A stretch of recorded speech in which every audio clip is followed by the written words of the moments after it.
in the winter. In the winter, it's cold outside, so the body increases its internal heat, increases its digestive fire, its furnace, to cook the food better and to insulate and warm us up. So it makes sense that when we harvest hard to digest winter foods, we need a big, strong digestive fire to cook them. More meats and more grains, nuts. Harder to digest foods in the winter require a stronger digestion.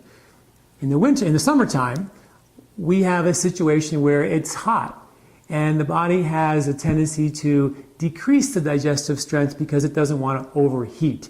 Luckily, nature harvests foods that are very easy to digest in the summertime, like fruits and vegetables that don't require a lot of digestive heat. So the tendency in the summer is for the digestion to slow down and become weaker. Interesting, a lot of folks at the end of the summer begin to feel bloated and boggy, and their digestion starts to slow down. They start to feel more indigestion and maybe even more constipated, gaining more weight.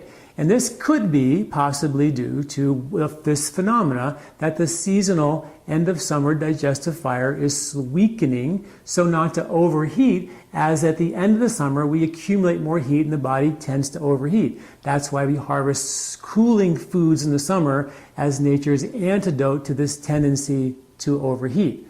So, what are some strategies if you are noticing your digestion slowing down, gaining more weight, feeling more bloated? What are some strategies? Well, the first problem is that if we were living off the land, we would eat nothing but fruits and vegetables in the summer, eat easy to digest foods that are extremely cooling and really have no issues with the fact that the digestion is slowing down and becoming weaker because the foods we're harvesting are easy to digest, no problem. When we begin to add barbecues and chips and burgers and heavier cakes and donuts and vacation food and chocolate chip cookies, things like that, harder to digest foods. Those foods, in fact, are harvested, most of them, in the fall for winter eating. And if you look on my website at lifespa.com, I have the grocery list from my book, The 3-Season Diet. It's free. You can download it for the summer cooling food. So you print out that grocery list, circle all the foods in the summer that are harvested naturally, that are cooling and easy to digest, and eat more of them.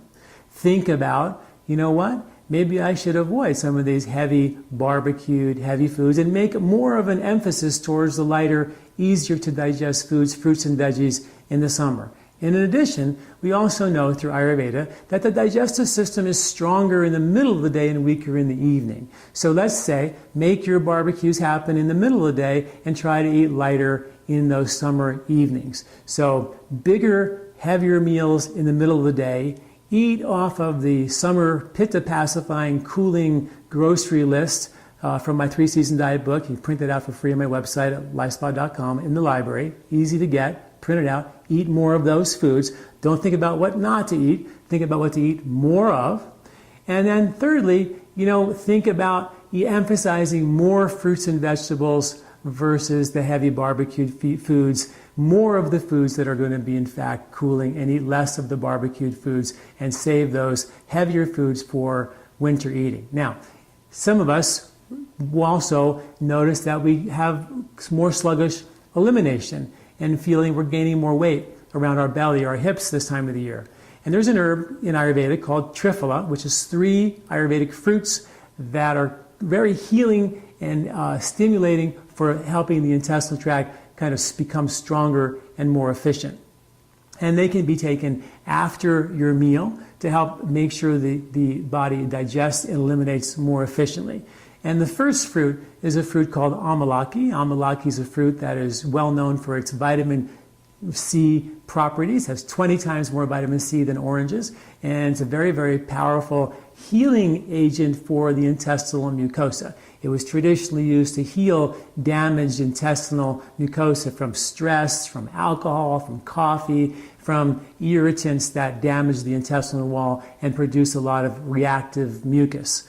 The second herb, called Bibitaki, actually pulls that reactive mucus off the intestinal tract and flushes it out of the intestinal tract. If there's irritation and reactive mucus, the mucus bogs down the villi. The villi become non-functional, and they don't function well. You don't absorb, assimilate, or detoxify well. So helping to pull the mucus off the intestinal tract is also critically important. The third fruit in the Triphala formula is a fruit called Harataki, more of a bowel tonifier, helps to tonify the intestinal tract and make it actually contract using more peristalsis, more of a natural ability to move the waste out of the intestinal tract more easily. So the Harataki tones and helps to rejuvenate the intestinal wall, make it stronger, more efficient. Amalaki heals the intestinal wall, and of course the Bibitaki pulls the mucus off the intestinal wall. That is really important.